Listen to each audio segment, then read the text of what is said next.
Welcome to the Rock and Roll Dungeon, fellas. Here we are in the saloon having a little bit of whiskey as we're going to talk to this. In the house, we have Chad. Hello. Thank you. Welcome to the Rock and Roll Dungeon. We've got Dan. Hey, everybody. And we are missing Steve once again. He is out and about doing his thing.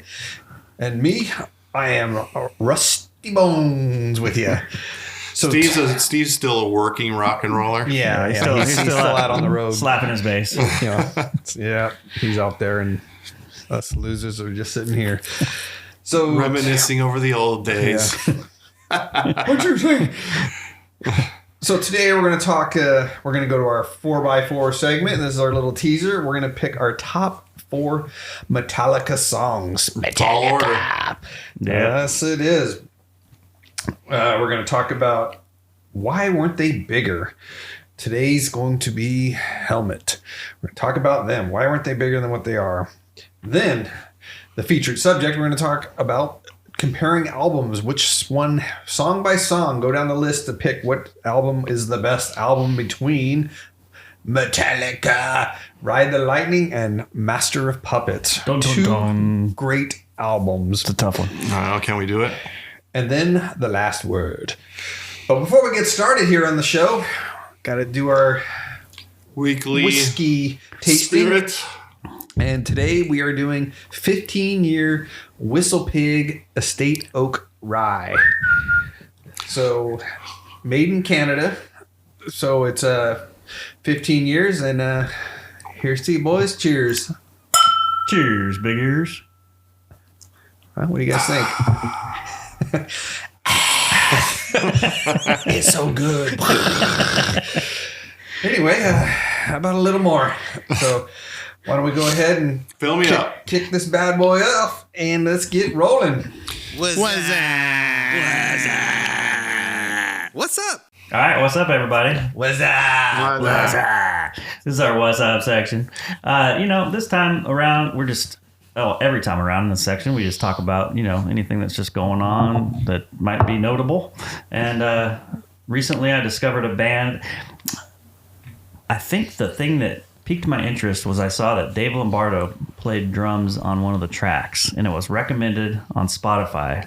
So I listened to it. .com. And it was not the type of music I thought it was going to be. It's definitely more like what's considered synthwave music. What's the name of the band? Gunship.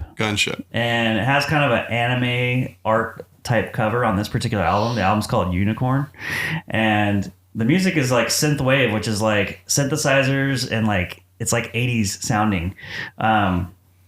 But the fact that it showed Dave Lombardo playing drums on there, I'm like, okay, what's this stuff? So it has an 80s new wave vibe? Kind of. And like video game. But there's some really catchy stuff in there, and there's some really dark, like kind of heavy stuff too. One of the tracks that I really like is called, what's it called? Art Noir. I'll have to get back to you guys on that one, but it's basically John Carpenter does the intro to it. So he does like a spoken word kind of intro. And the guy, one of the guys in the band was a huge fan of his. And the video is like a claymation kind of 80s style MTV video. And it has like RoboCop and Jason from Friday the 13th in it. And, but the music's just kind of melancholy, like digital synth kind of. So it's interesting. It's like a celebrity death match video? I'm not sure. You know what Celebrity Deathmatch is? I don't think so. Do you remember what Celebrity Deathmatch is?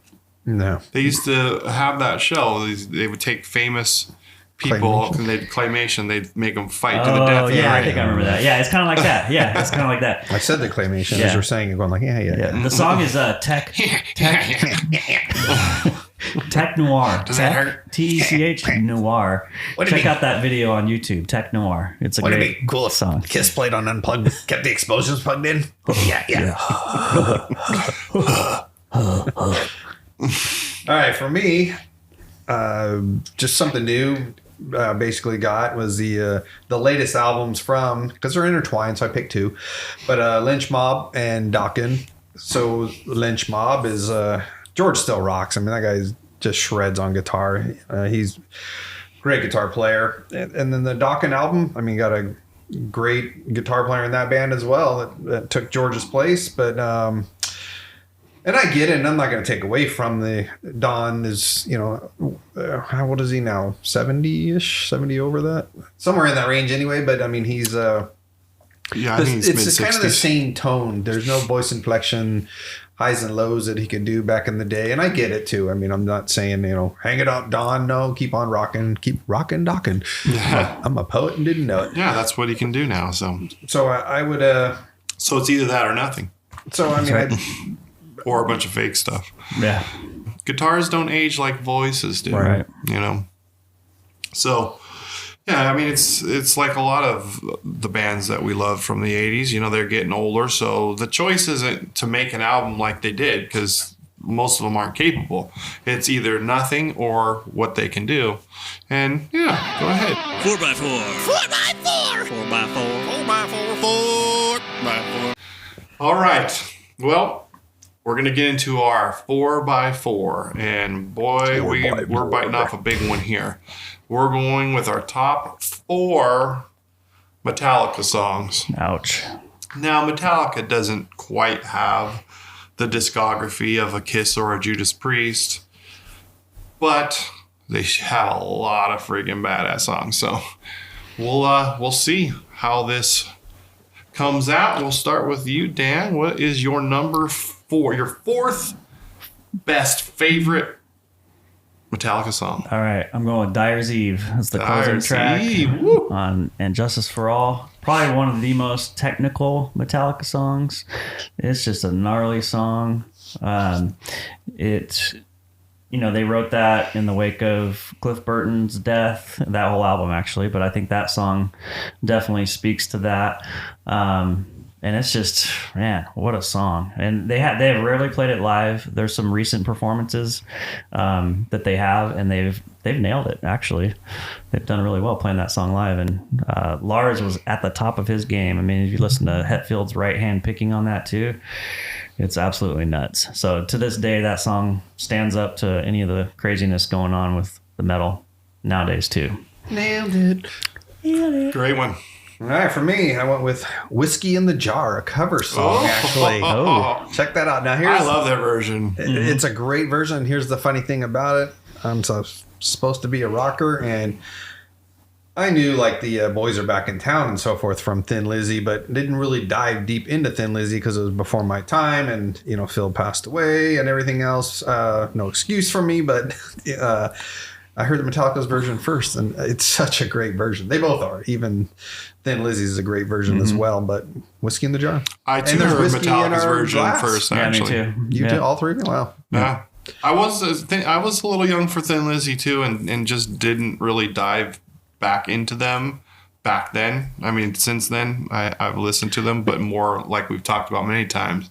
It's a different listen when you're going back to discover stuff rather than you're living with it in the time. Mm-hmm. So it's just brings up another point, since all three of us never heard it before Thin Lizzy did it. I mean, when Thin Lizzy was the original, Motley Crue played a version or a song called Teaser, and then it was actually from Tommy Bolin, and they're like, we love Tommy Bolin. I'm like, who's Tommy Bolin?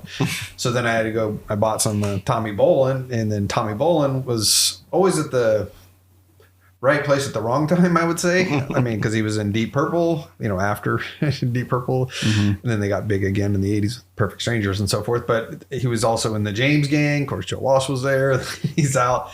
And then Tommy Bolin passed away. But I mean, it was, just some of those other songs that you hear first. I mean, did you hear, Chad's going to kill me on this one, but did you hear Bee Gees' Sgt. Pepper's Lonely Hearts Club first, or did you hear the Beatles? You should see the evil eye. That is ridiculous.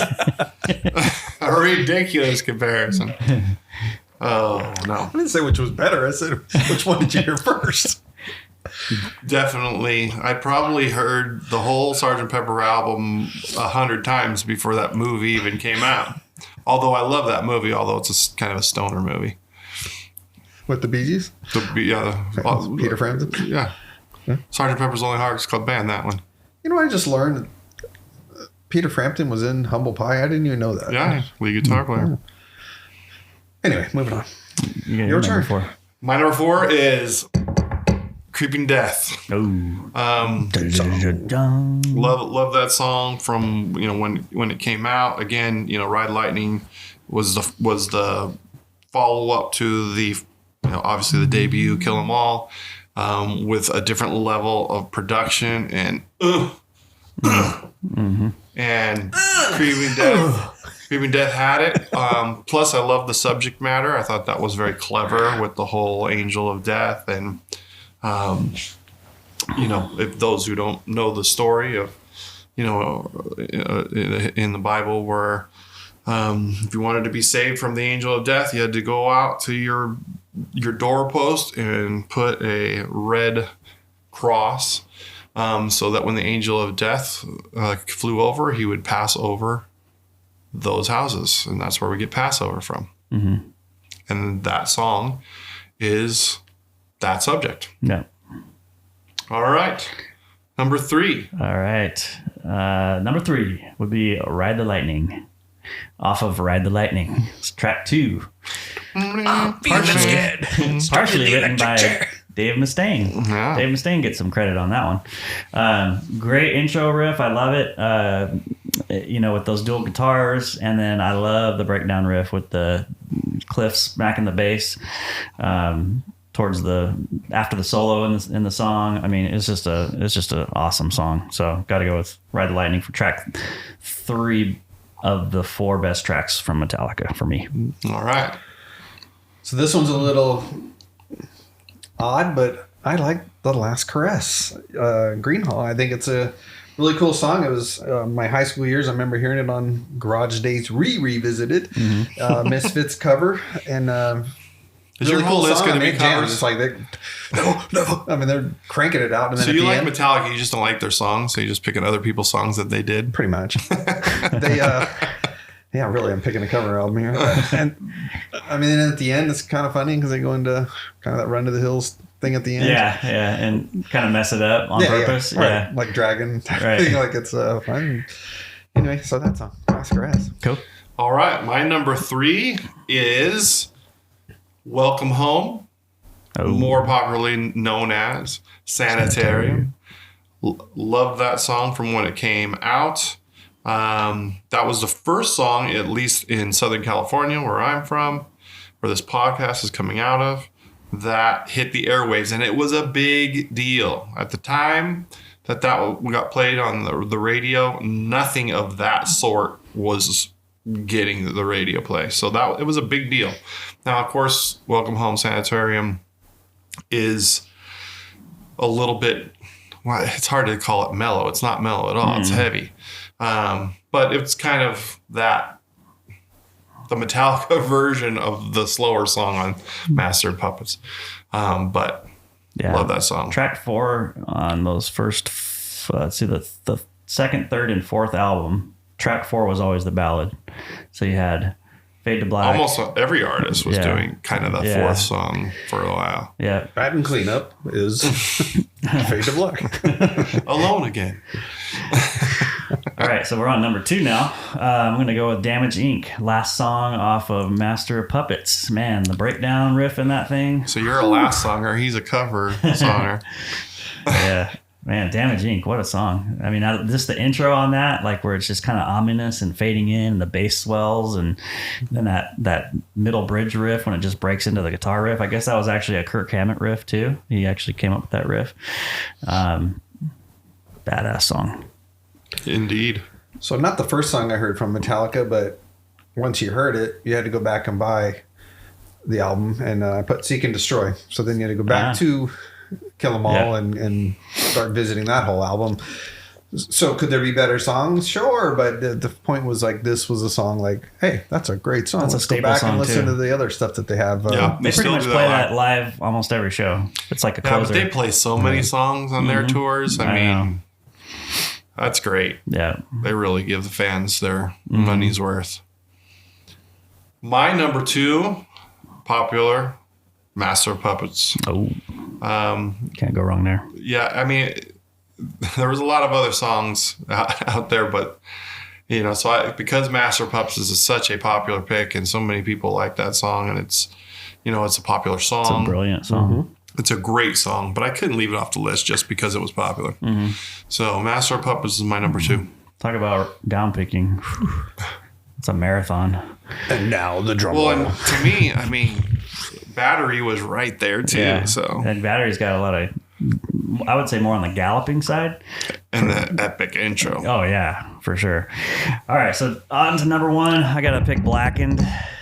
It's got that epic intro. I thought you were talking about the whiskey they make.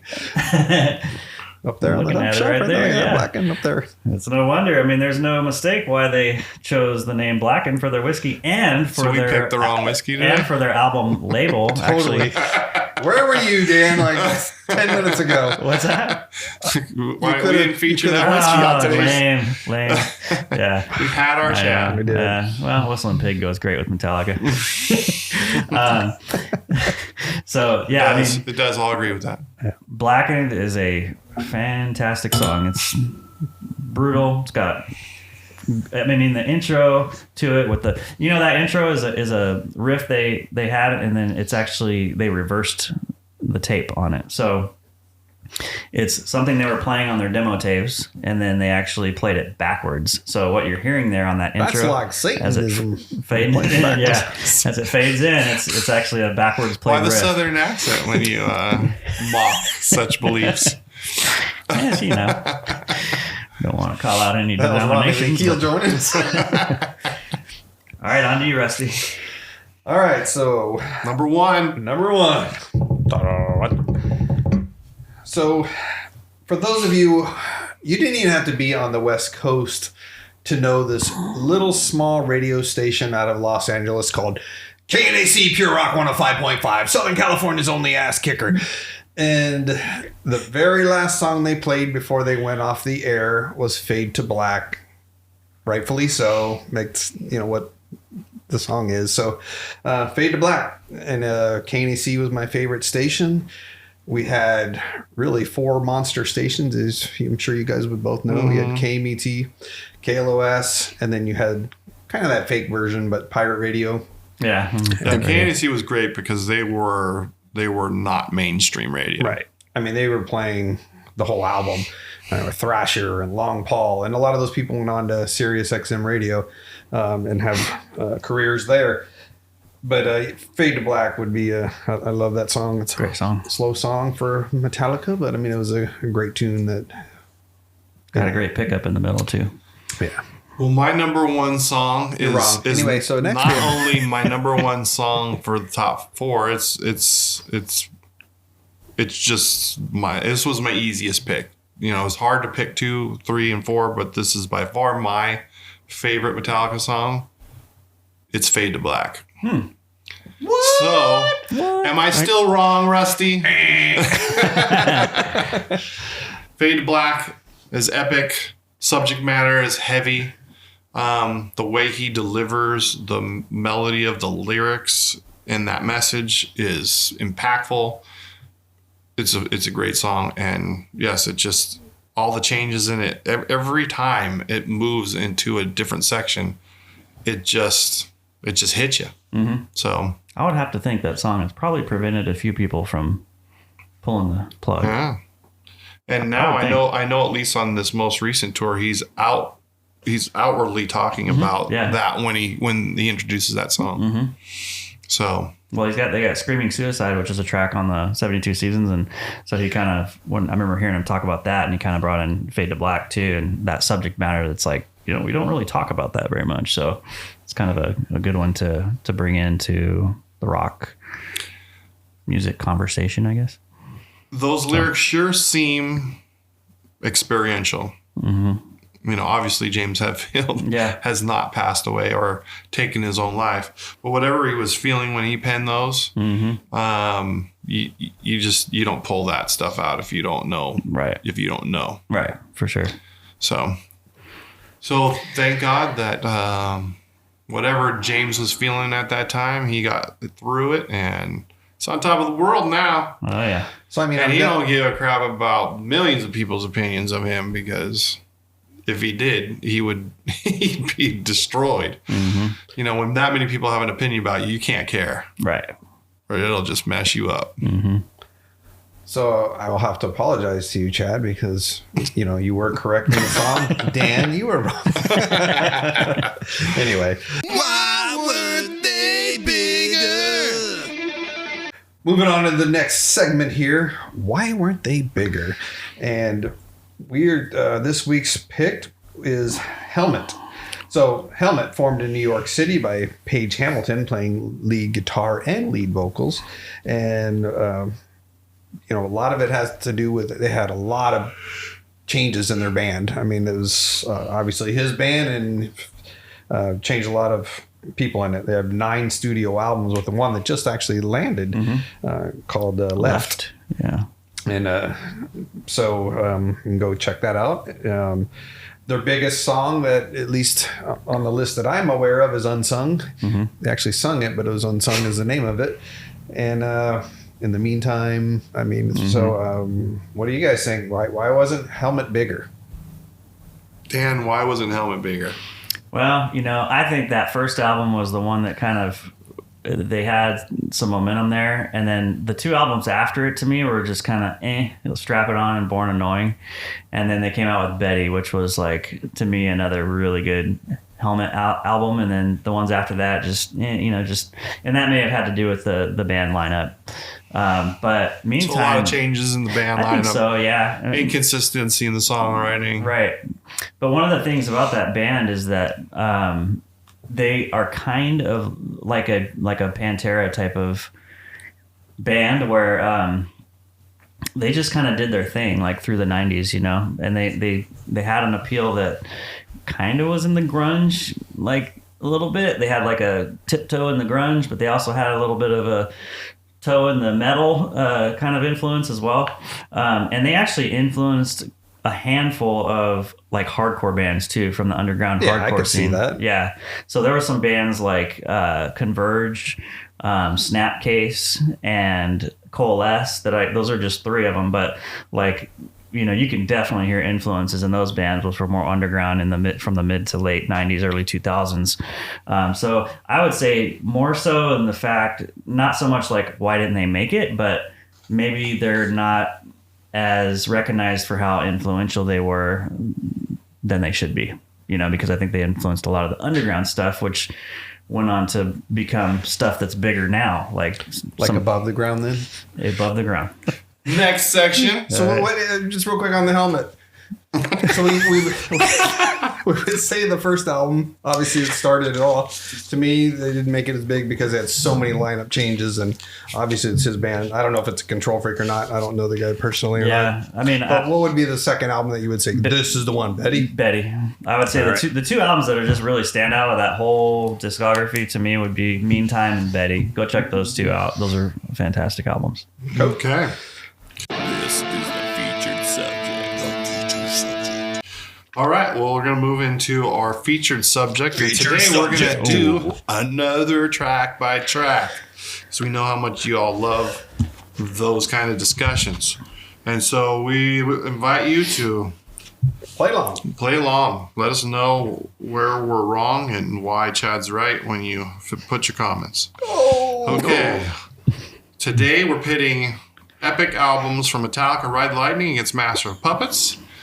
We'll go track by track. The winner gets 2 points. The loser gets 1. And we'll see when you look at the songs as individuals, what album is the best one. But before we get started, do you have an opinion, Dan, of what one you think is going to come out on top? So I would say in most settings that Ride the Lightning would come out on top. But I think in this setting, with what I know about our opinions on these albums, I'm going to have to go... What you know about the Dungeon Masters? Yes, what I know about the Dungeon Master dudes is that Ride the Lightning is going to come out on top. Ride the Lightning's going to come out on top? I think so, based on this So group. you think, in general, people would go Master of Yes. Puppets? Gotcha. Mm-hmm. Yeah. Gotcha. All right. What do you think is going to come out on top?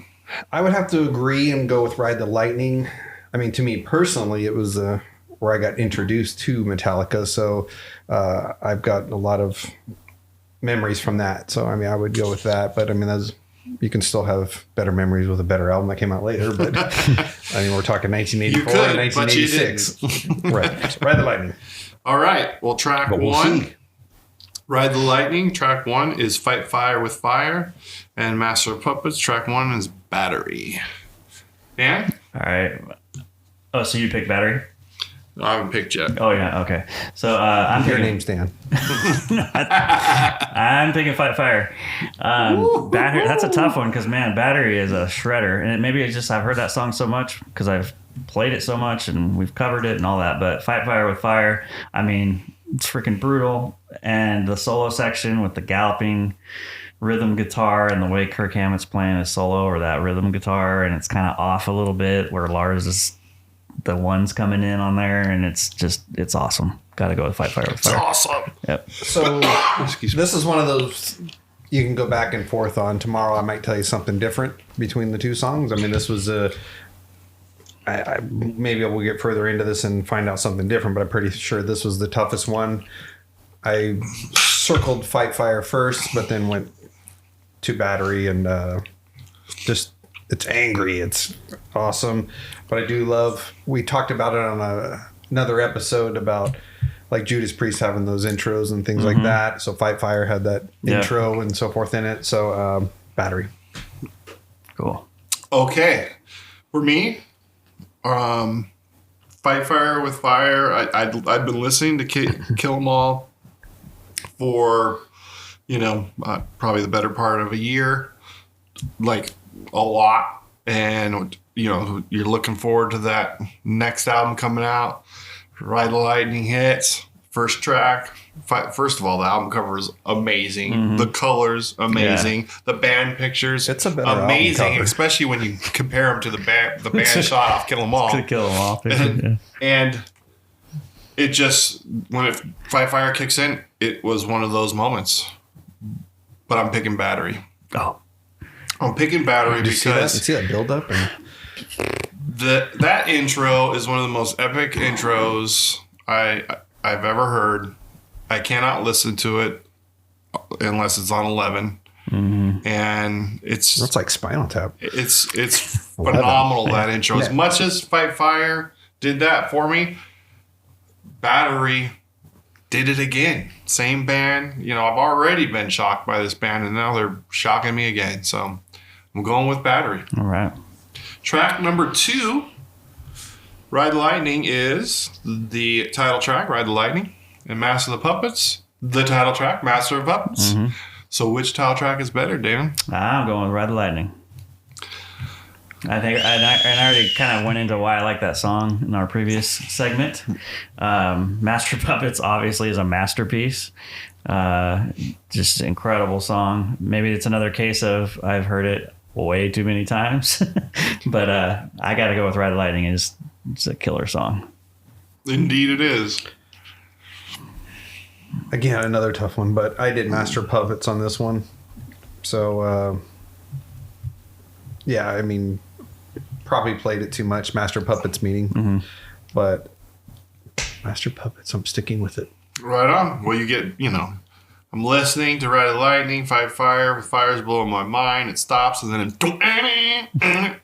amazing intro. But I'm going with Master of Puppets. All right. Master of Puppets is one of those epic song of songs. It probably would land in my top 100 songs of all.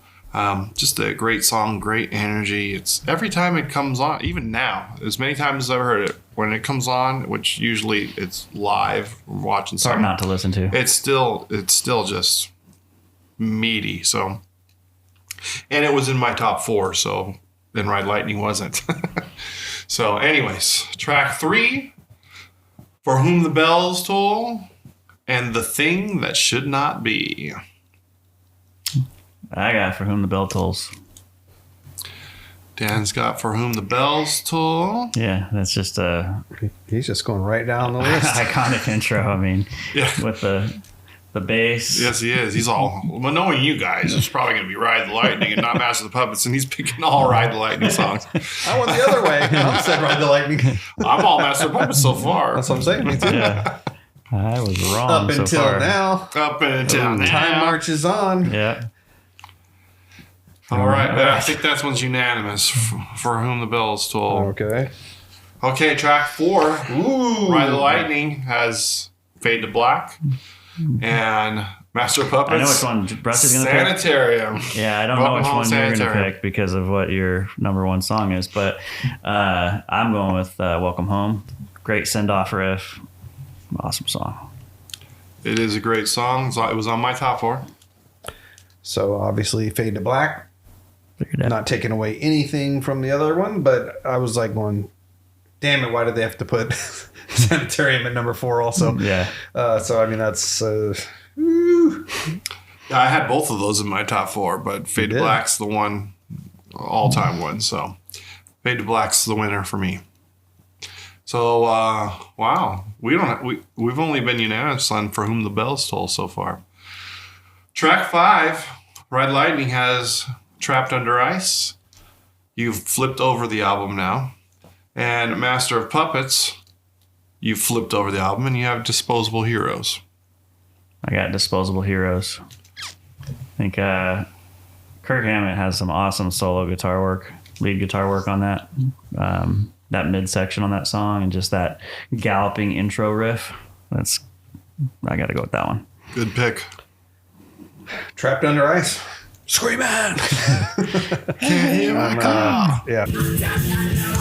Again, another tough one for me, but I'm giving the edge to Disposable Heroes.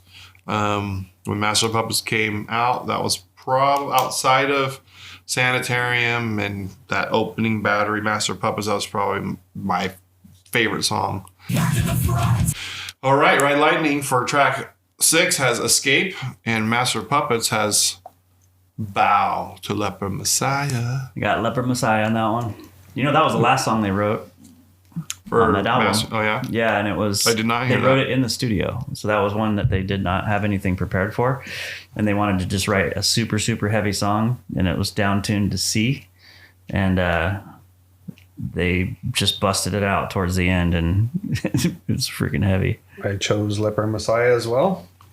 Not taking away anything from Escape. I think that was a great song as well.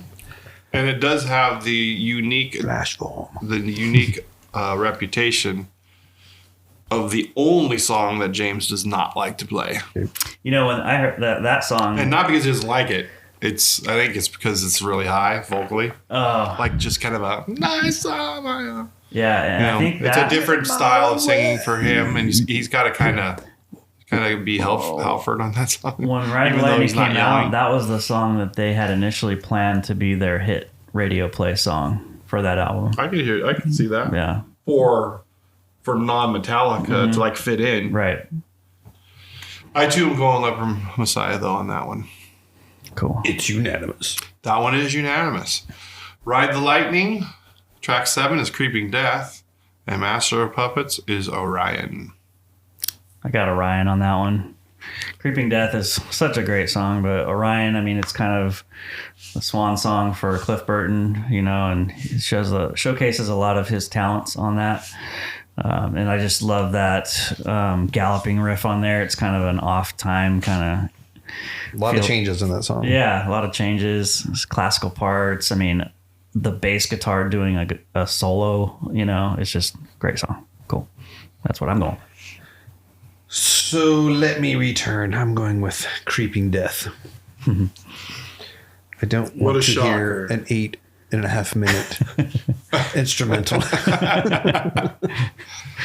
That's great song. I too am going with Creeping Death. That was also in my top 4, so Creeping Death wins out over Orion, although Orion is kick-ass. All right, our final track, because both these albums only had 8 tracks, Ride the Lightning closes with The Call of Cthulhu, and Master of Puppets with Damage Inc. That was an easy one for me. My top 4. So Damage Inc. Kind of already went into the details on that one. Rusty, you gonna change your mind on instrumentals here, or are you gonna stick I'm with changing my mind to instrumental on this one, even though I just said what I said on the last song. So that's why you have to listen to the entire podcast. You can't just turn it off halfway through it. You think you Never know know. someone, You and think Yeah. you know it, and then boom, curveball. So yes, I went with that one. I too go with Call of Cthulhu. Love it.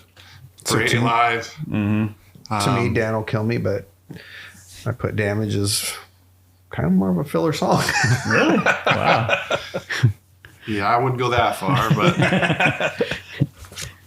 but I Again, do if take you like the comments, you can Cthulhu over. If you don't, that was Chad that said that. So I'm going to start adding these up based on your feel, unless you guys weren't following along, like That's keeping tough. track. It's tough to determine. Yeah, that one seems close. Seems close to me. Close. I mean, really, yeah. I mean, it was because there were some that were fight fire with fire. Do I go that route or do I go with battery? And I went with fight fire with fire first and had to flip. And again, we can come back I feel like in the tomorrow and do something different. in the beginning where I was with Ride Lightning, you guys were with Master of Puppets, and then it kind of flipped where I was in the middle of the album. I was more with Master of Puppets, and you guys were with Ride the Lightning, and then kind of went back. Well, it'll be interesting to hear because when you've got two great albums going up against one another, how do you really go? What is the better album when you just want to take both on that island with you? Right. So Yeah, right. It's not that simple. Just going down that list. And you can even do that with more of their albums, honestly. Definitely. Like if we would have had to do, I mean, you were saying you're struggling with track 4 with Welcome Home and Fade to Black. I mean, if we had to compare Welcome Home with 1, that'd be another tough one. All right, let me throw out some stats here. So there was only 2 songs where we were unanimous on the selection. The first one was For Whom the Bells Toll, took down The Thing That Should Not Be. And the second one where we were unanimous was Leper Messiah, and it took down Escape. The final tally was Ride the Lightning, 36 points, and Master of Puppets, 36 points. Oh, how funny. Looks like they're both going to the island with us. Wow. So this is the grudge match or the claymation battle that we do? How do we do a tiebreaker? Or do we just take them both with us? This is, I mean... Didn't come up with a tiebreaker in this thing. We'll have to. No, well, they're just going to both have to be winners. They're going to have to be. Yeah. Everyone's a winner. You both get a participation Both get trophy. trophies. If I was to pick, just outright pick, which is my favorite album, Ride the Lightning. Me too. Ride the Lightning. Yeah. But when we pick the tracks, the same 3 Tells a that different all story. picked Ride the Lightning. Yeah. You could always Like take like- the album cover to say what really decides who wins. So Ride the Lightning would win again. Yeah. That's also a good battle, though, because both those covers are great. I would go with Ride the Lightning cover. I would go with Ride the Lightning, Yeah. too.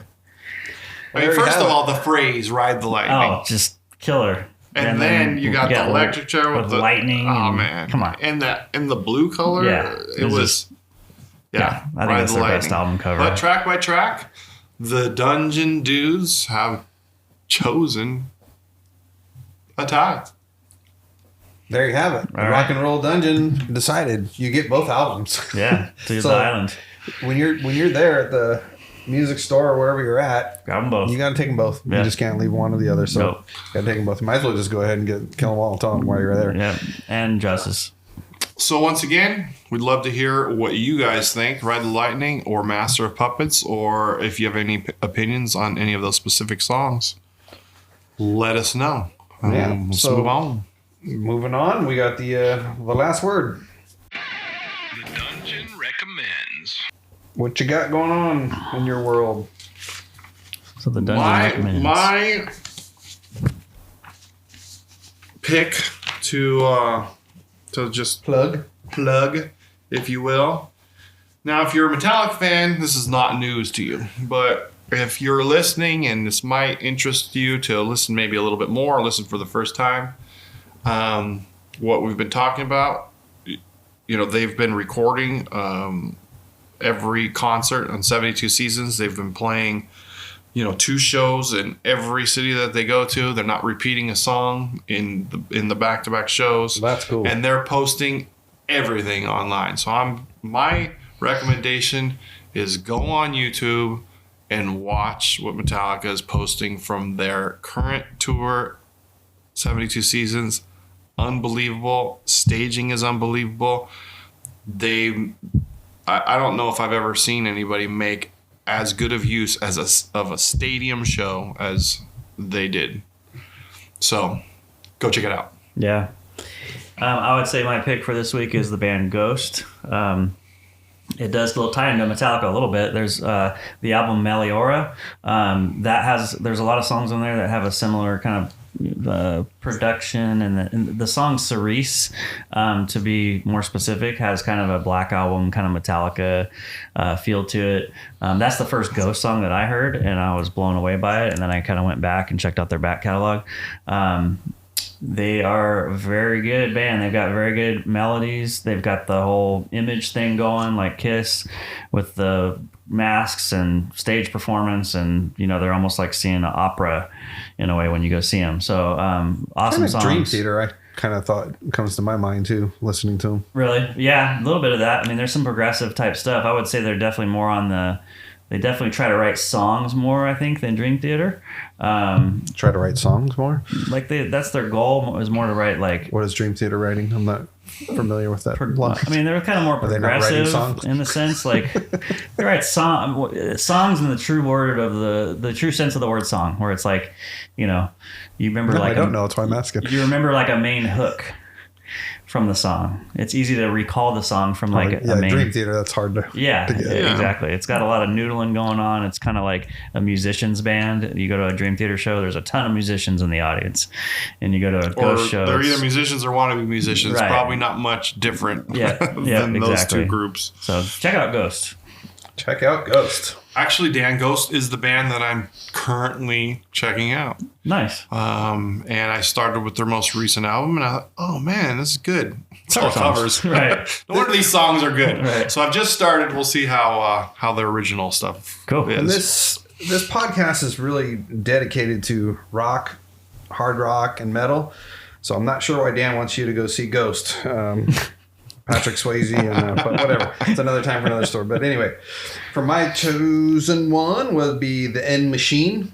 They've got a couple albums out, and it's kind of like docking back to my "What's Up" category part where I was talking about the new Lynch Mob and docking albums out. George is so busy, I couldn't even tell you how many bands he's in. Sweet Lynch with Michael Sweet from Stryper. But anyway, I mean, you've got the... what is it? George Lynch, Jeff Pilson, Robert Mason, which also sings in Warrant, took over for Janie Lane, and Steve Brown, which is the brother of Mick Brown, but Mick Brown was in the End Machine, and his brother took over. So Mick, I believe, officially retired. Yes, he officially has left the building. So I don't know how a musician officially retires. Right. I mean, you just... so did Motley Crue, and they came back. No, Motley. I could see how a band might retire, but yeah, I guess so. How does a musician retire? Yeah, maybe just you're not going to play live. I guess. I mean, that's how I would see it. I'm tired of this. I'm done. So anyway, I'm not going to tired from touring. I guess selling all my musical equipment. So in that case, I've retired too. I'm not touring. So, I mean, Mick Mars doesn't want to tour anymore, and look at him. He's got a new album coming out. February actually. So. Anyway, you kind of got like really the Dokken lineup with Robert Mason on vocals is this End Machine. If you like Dokken, you might like the End Machine if you liked. But if you go backwards, Robert Mason sang on the second album from Lynch Mob, probably their biggest album or second biggest album. That's the first time I heard of him. Wicked Sensation was the first one, but that was a different singer. And then Robert Mason sang on the follow-up album, and there's some great songs on that album. So there you go. There you have it. All right. The End Machine. And that is the end of our show to tie into that. So thank you for joining us on the Rock and Roll Dungeon. And remember, like us on Facebook and in the comments section. And we'll see you next time. Any last words, fellas? Subscribe. Subscribe. Baby back.